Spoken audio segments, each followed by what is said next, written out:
true story.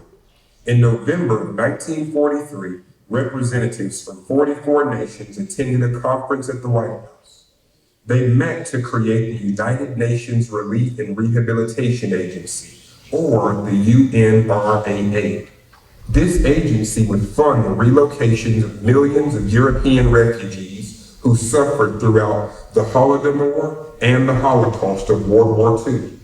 Because of the huge cost, the work was taken over in 1948 by the International Refugee Organization, which inherited the care of 643,000 displaced persons. Teodora Verbitskaya was one of those refugees. Her story is one of incredible survival.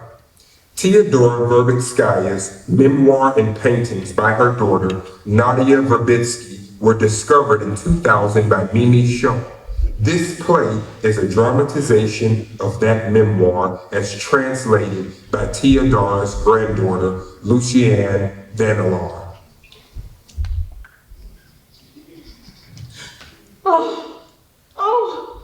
I cannot believe this is happening.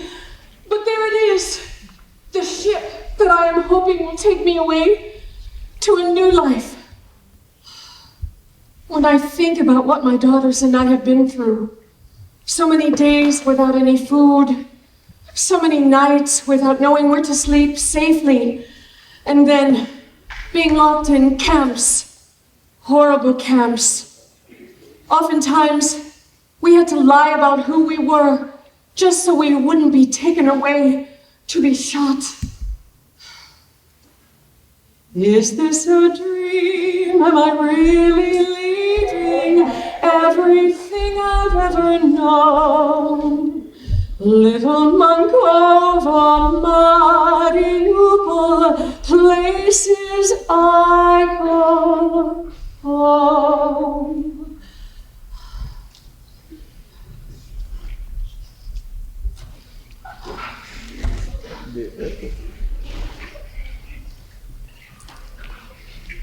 May I sit here? Oh, of course. I see you have a bag. Do you have a ticket yet? Not yet, but I'm hopeful. We just have to get through this one last interview and we'll be on that ship to freedom. I'm very excited, but I'm also very sad. I'm leaving so much behind. I hope that we'll be on the same ship, the one going to Canada. Yes, it is very difficult. And I will really miss the steps in spring, filled with all the beautiful sunflowers. There will be flowers where we're going, yes. And speaking of beautiful flowers, here is a painting by my daughter Nadia. Oh. I just know she will be famous someday. How lovely. What else do you have? Oh. Scissors. Oh. Guess why I'm taking these? Wow. These scissors are a ticket to my new life. I have a job as a seamstress waiting for me if we can get on that ship that goes to Canada. This is my ticket. Oh, It's an apron. I have a job as a housekeeper. It's in Canada too. By the way, I really like your hat. oh, my daughter Lucia gave it to me. I will wear it right on the ship and right into my new life. Maybe we can talk more on the ship. I hope so. Oh, he's coming. I wonder if he'll call you or me. Next.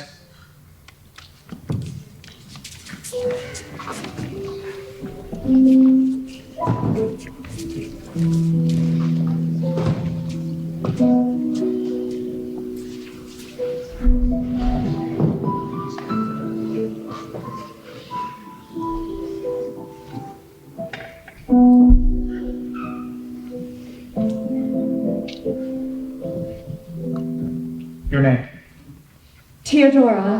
Teodora Verbitskaya. Teodora Verbitskaya. Please sit. I need to get some information from you. First, Miss Verbitskaya, are you traveling alone? Yes, I am traveling alone. So to Mr. Verbitsky? There was, a long time ago. Dmitri got in trouble and was taken away. Did you offend the government somehow?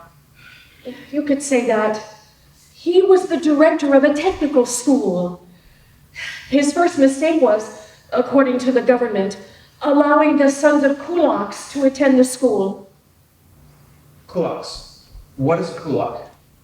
Kulaks were farmers, private farmers, who were doing well for themselves. Maybe they had one more goat or one more cow than their neighbor did, and the government did not want private farmers doing well for themselves. But that's not all. What else did he do? Oh, he had a loose tongue, like most men do. Oh, but probably not you. One night in a card game, he compared the leaders of the Kremlin to weevils, little bugs that eat the kernels of wheat. He called them Dondonosiki. What was he thinking? What was he thinking? How absurd! Why did he have to use that word?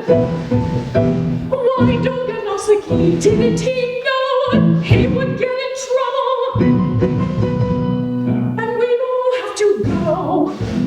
What was he thinking? He knew the rule. No kulak children in the school. What was he thinking? Didn't he know he would get in trouble? And we'd all have to go. What was he thinking? He wasn't. What happened next? He was arrested and escaped. We had to run away from Mankovo and live in several different places, always hoping that they wouldn't catch up with him. We lived in Teodora for a while, but then he became restless and wanted to move to a bigger town, so we went to Mariupol. Oh, it was good. But then, when he went to look for work, he was arrested and sent away for 6 long years. 6 long years, and you with 2 small children.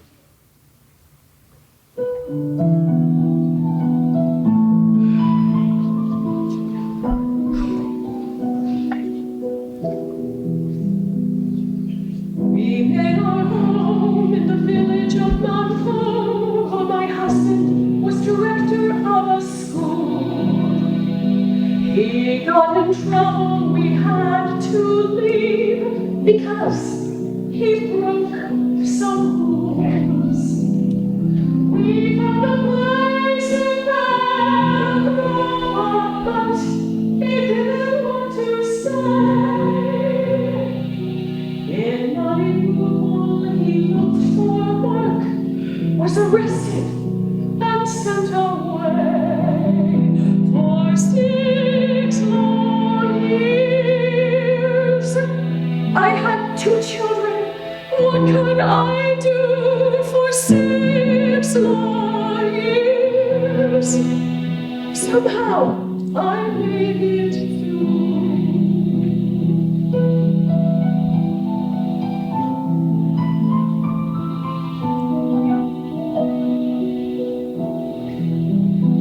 For 6 long years, I had 2 children. What could I do for 6 long years? Somehow I made it through.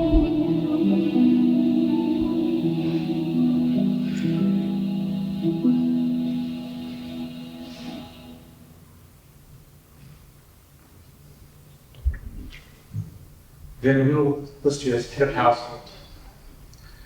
Are there any children traveling with you? No, I am leaving my 2 grown daughters behind. Lucy was just married and is in Bonn. Nadia is in art school in Dusseldorf. I'm needed in the other room. I'll be back in a few minutes. Oh, I hope I get to leave. But if I do, there are so many things I will miss. One of them is the marketplace in Mariupol, the wonderful, exciting market.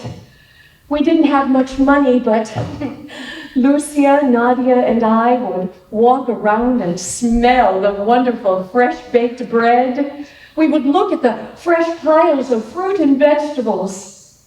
Sometimes, not very often, the three of us would share a cup of kisil, a thick, fresh fruit drink. It made us feel like rich people. And because they were children, they found pleasure in everything there, especially listening to the musicians and watching the dancers. At the market, everywhere you look, there was something to buy and to cook. Vegetables, meat, fruit, and fish, anything you wish. And then there was the bread. Bubliki, Pascha, Baranki, and kisel so sweet. Bubliki, Pascha, Baranki, and kisel so sweet.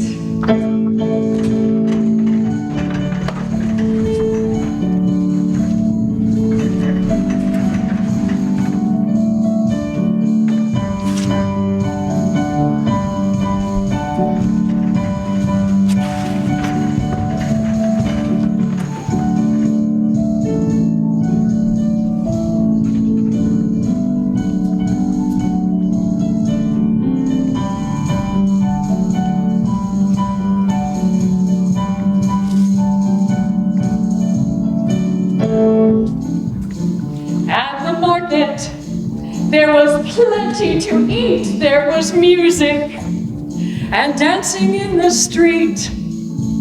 How could we know that so soon it would end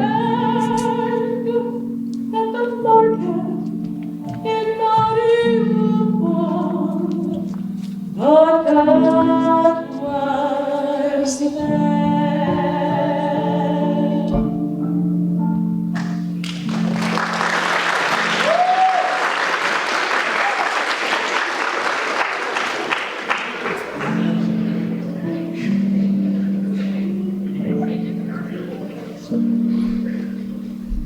Mark a little excited. Oh, it was. But it's not like that anymore. The food shortages became worse, and we found it hard to find the food we needed to live. Many times, I would leave the children home and go and stand in line all night long for nothing. I would come home empty-handed. But the children understood. They would say, "That's all right, Mama. Take our dolls and sell them." Then, people began to die of hunger. Sometimes right in the street. Hunger was everywhere.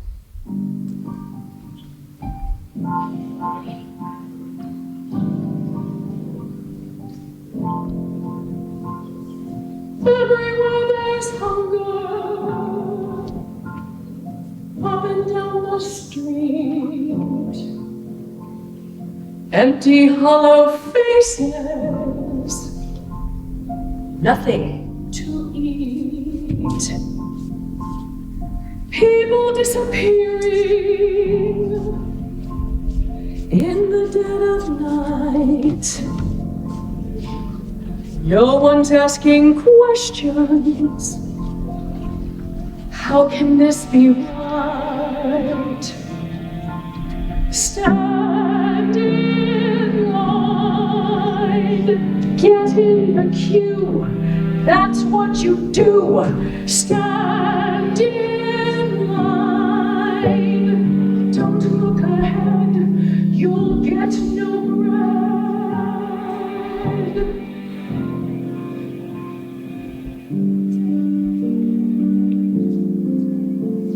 In the stores, the shelves are bare, nothing there to see.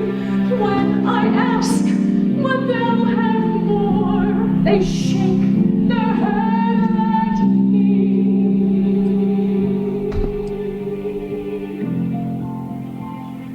Everywhere there's hunger,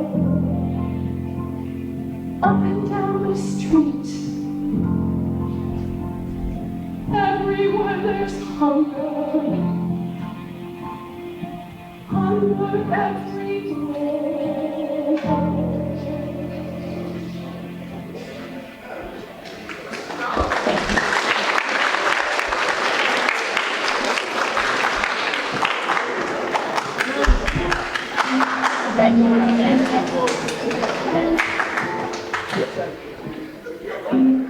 But you managed. What kind of work were you able to find? For 2 years, I was able to whitewash houses with a friend. But we had to use lime and we burned our hands. Then I got a job as a custodian in a garment factory where I kept the furnaces burning all night. I had several jobs as an accountant and a cashier. Sounds like you were very resourceful. You have several talents. Oh, but the one that counts now is that I can sew. I have a job as a seamstress in Canada if I can get on that ship. Yes, I see that. It seems you were able to survive many dark times, but I want to ask you about people dying of hunger. What about the officials in charge? They let this happen? The officials in charge were the ones with power. And it was all about power. It was a question of power. And in that great hour, we could see it begin. Who would lose, who would win, who was out, who was in. It was a question of power. What kind of man would take his soul and throw it away for the sake of control, destroying life in numbers untold? Who could be so cold? It was a question of power, growing hour by hour, and it grew through the years as we lived with our fears and surrendered to tears. It was a question of power. For 5 long years, it was Stalin's objective to starve the people by forming collectives. He seized the farmers' livestock, their harvest, and their land. Millions died from hunger as a result of his command. Solovki was a monastery on an island in the White Sea. It became the first gulag. Many more there would be. The monks were exiled and murdered, and thousands of prisoners there would die as part of Stalin's first 5-year plan under the White Sea's sky.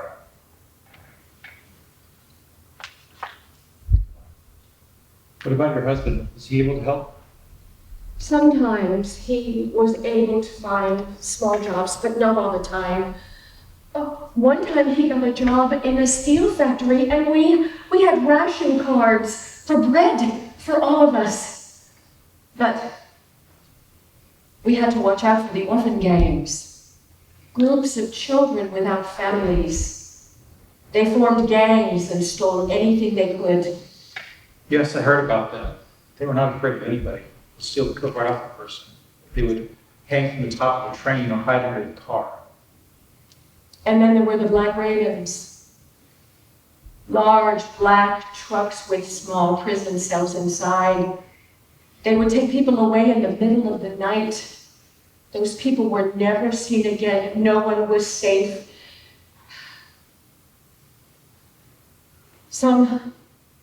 When Stalin went to war with Finland, he would come and take the men of the towns.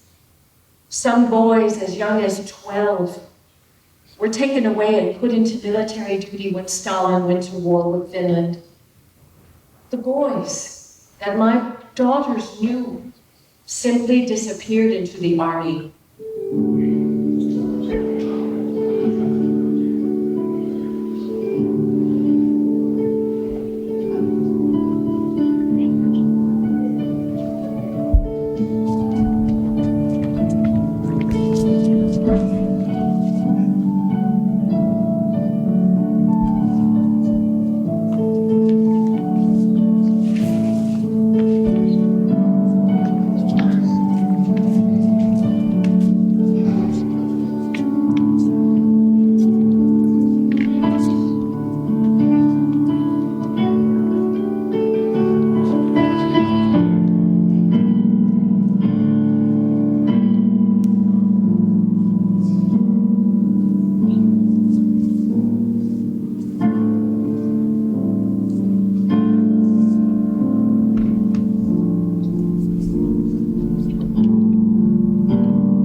Stalin suspected his military leaders, but he distrusted Hitler much more.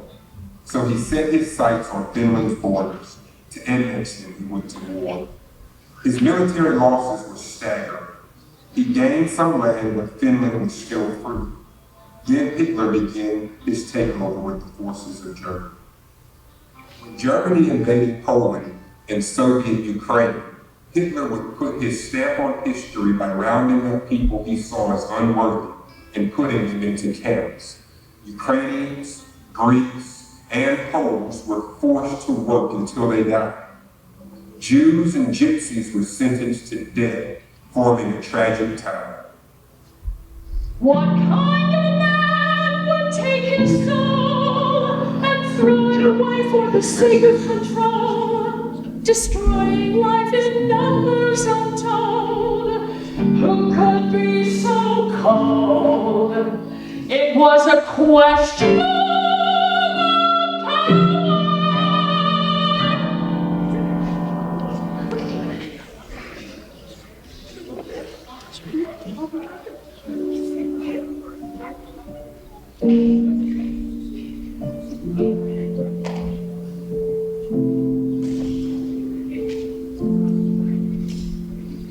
Where were you, your husband Dmitri, and your daughters when Hitler's forces moved in?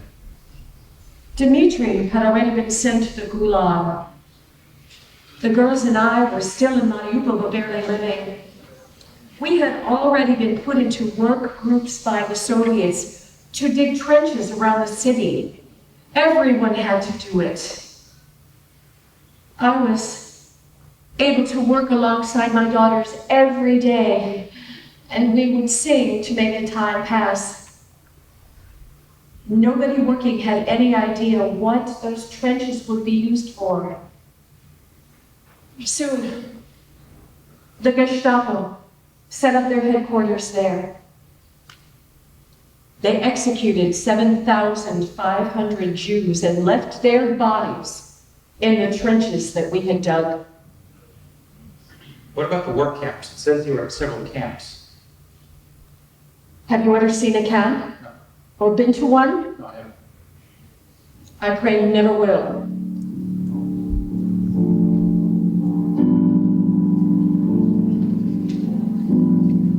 A camp is a place without a human face. They lock you away and you live day by day, and the world forgets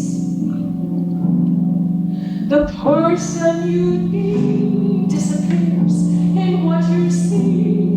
You try to be blind to the thoughts in your mind, but the cat won't let you. Provide Deutschland born, you could and oblogen.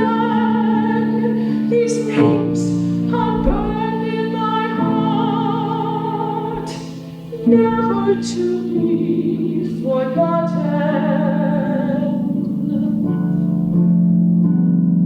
Sometimes I dream of home, blue skies, fields filled with flowers, but then when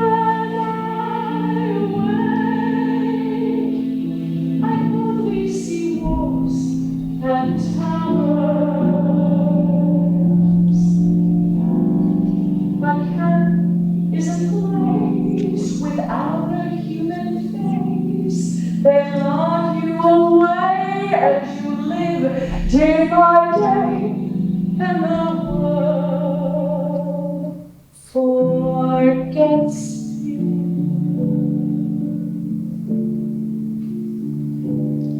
Those of us who weren't Jews or Gypsies were put in padlocked train cars and given little loaves of bread. We rode for 3 days to Teodora.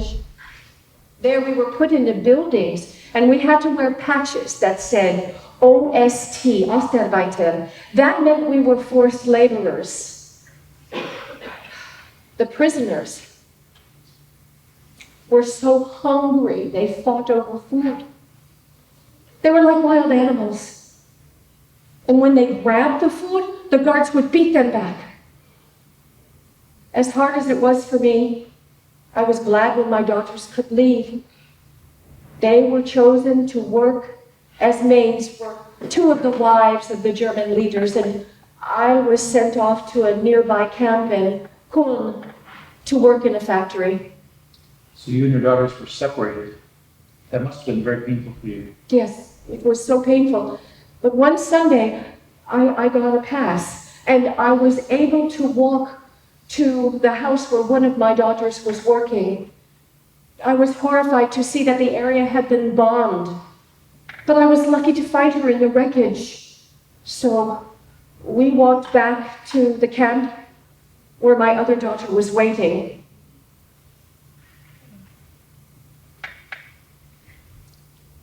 Is it still standing? It is. And then I got a chance to go find my other daughter. I got another Sunday pass. I know it's hard to believe, but I walked to the house where she was working, and we just walked off together where my other daughter was waiting. So the three of you were together again. Yes, but not for long. We were found out that we had escaped, and we were arrested and put in a truck to be taken away to be shot. How did you and your daughter survive that? I spoke with great emotion to the woman truck driver. She was a mother too, and she understood everything I was saying. So she turned the truck around and took us back to the camp. She saved our lives. So you were all sent back to Oak London? Yes, we went back to Oak London, and we watched the guards. We watched the actions of the guards, and we could tell something had changed. So, one Sunday, when all the guards were off for the day, we mingled with the people who were standing at the gate who were ready to go out, and yes, we went out too. It's hard to imagine the three of you walking out without being stopped. Yes, but we were very careful. We followed the train tracks to Kulm, and we were able to blend in with the people who were waiting to get on the train to go to Bonn. And there we were going to buy tickets to go to Aachen. But Aachen had been bombed too. We were caught. We were sent to jail and put in a cell. We were so sad we cried all night. I guess you were prepared for the worst, yes? Concentration camp? Were you ever tempted to give up? All I could think of were my daughters, and keeping them safe and with me. I relied on my faith, we all did. After a few days in the cell in Bonn, my children were inconsolable and started singing sad songs. But then, after a few days, they started singing all the songs they knew. Ukrainian songs, Soviet songs, even German songs. I really believe I could hear church bells ringing when they sang.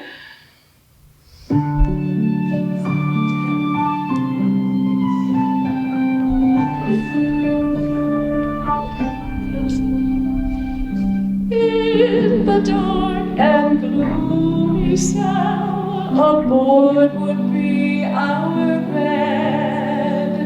Through a hole, a guard provided water and some bread. I don't know how my children managed to find a song, but they sang all those they had learned, and they sang them all night long, and the church bells rang when my children sang. The church bells rang when my children sang.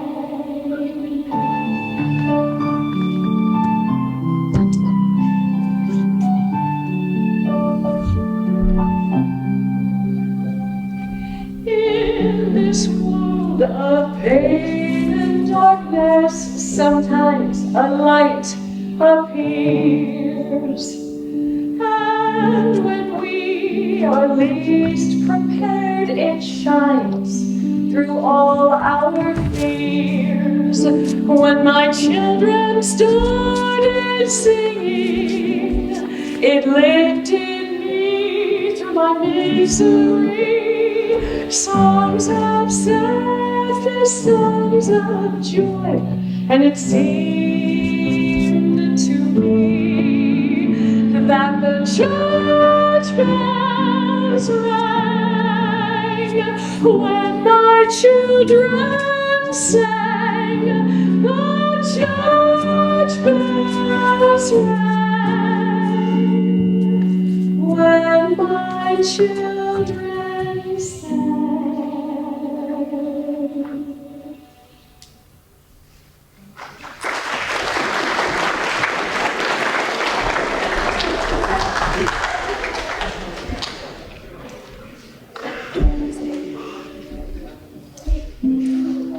But then what happened? How are you here to stay? When the Germans moved us across the Rhine, we saw a chance to run. We had no plan. We only relied on our faith in God. So you got away again? Yes, we found a house, we made friends. And when it was time for us to save ourselves again, we remembered that my husband's grandfather was Polish nobility, and he was a hero in the Polish November uprising. So we became Poles. So how is that camp compared to the German camps? Oh, we were all given work to do. I was in the camp sewing workshop. Lucia was in the theater group, and Nadia was in the art guild. We even had good food rations. Now it seems you're leaving your daughters behind. Yes. Lucia is married, and Nadia is my artist. Who knows what the future has for them? But as for me, I am hoping that this ship will take me to my future.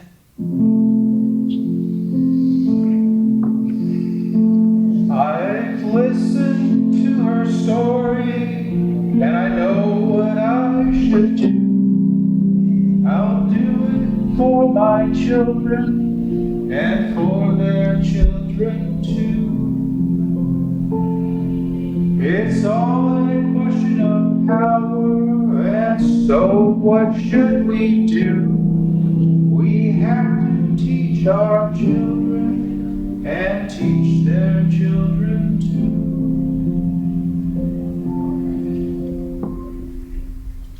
Is where Miss Bayer?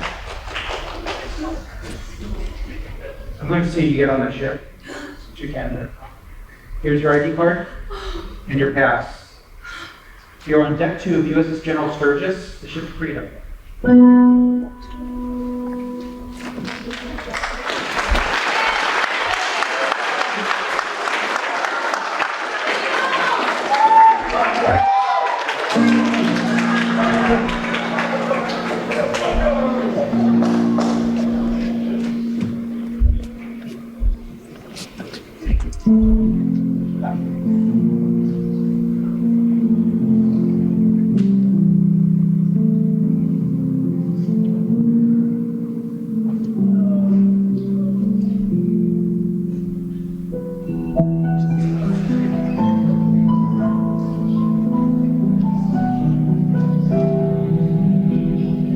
Is this a dream? Am I really leaving everything I've ever known? Little Mankovo, Mariupol, places I know. So many times it seemed we wouldn't live another day. So many times we clung together and somehow found a way. So many memories, so many days we struggled to survive. Now there's a chance we'll have a future a future where we can thrive. So we'll move on, facing a new life, hope in our hearts. So we'll move on. Today, I make a start.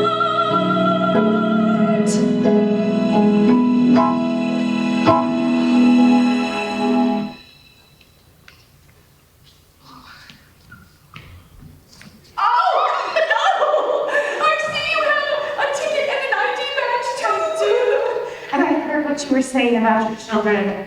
It is so true. Music does heal. Oh, you lose each galina, oh, las ya. So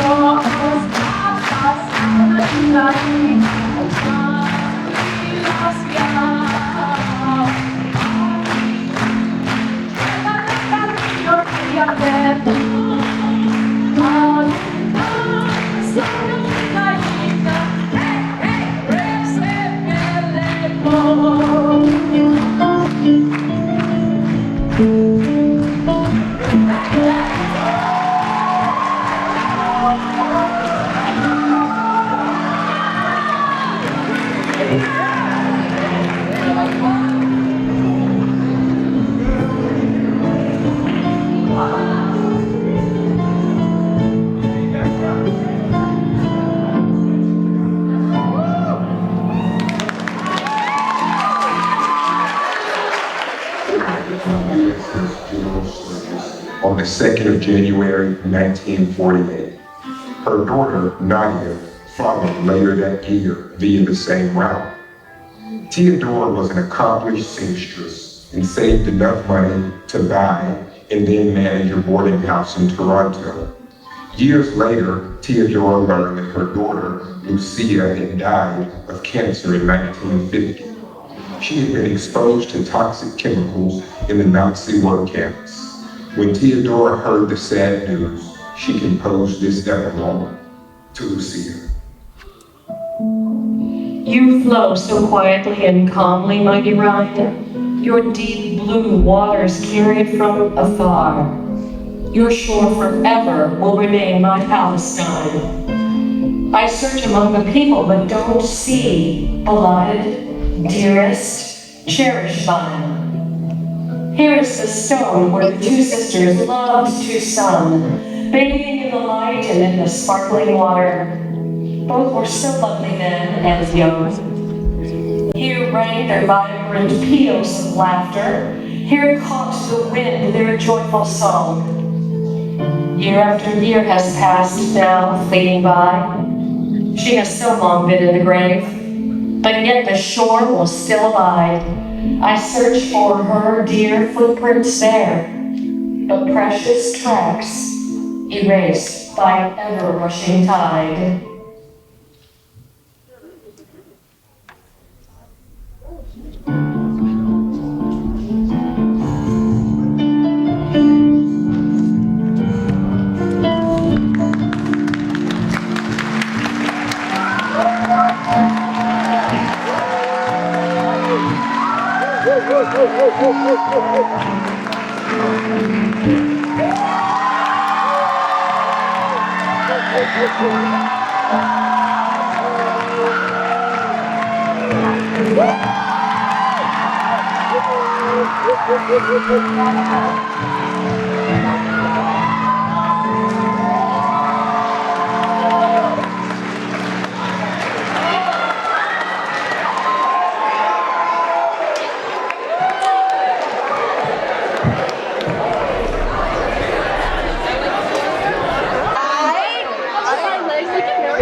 I knew the story behind it was very important, so I was like happy to be in it.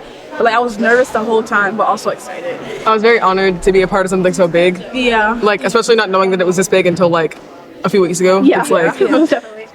It was very, very honored to be in it. I was just like nervous. No. Yeah. Very, I was not so too excited many. I got nervous. it was more like a very teachable moment for me. Yeah, the 'cause story, I know the story. never was really knew about Ukrainian. I had no clue about the war beforehand. I have the Yeah. book from the school library of the two regiments. Really? The actual, I was reading. It was fun to do. Yeah, it was very It was a lot of very fun. Definitely songs like Question of Power and 6 Long Years. It's like Yeah, I felt like I really felt like Yeah, her I sorrow and stuff through those songs, And the like her time- anger. when the hunger, like I was like, oh, they was really Yeah. starving and dying out. And I felt like, that was really Like, Like, being in the able to hunger embody, part, I being able to actually like felt- embody those like hungry people and feel how they feel. It's like it's definitely like a big moment. Yeah, it's like rewalking history. in the marketplace, Yeah. I was trying to be excited because she said her kids was also excited Yeah. to go to Yeah. the marketplace. So I tried to like be excited for the dance and smile a lot to show that it was happy moments. But yeah, other than that, I was just like crazy nervous and felt so bad.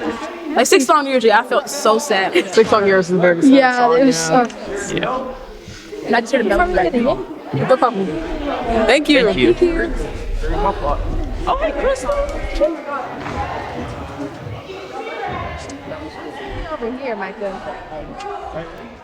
Oh, we're supposed to be sitting on the side.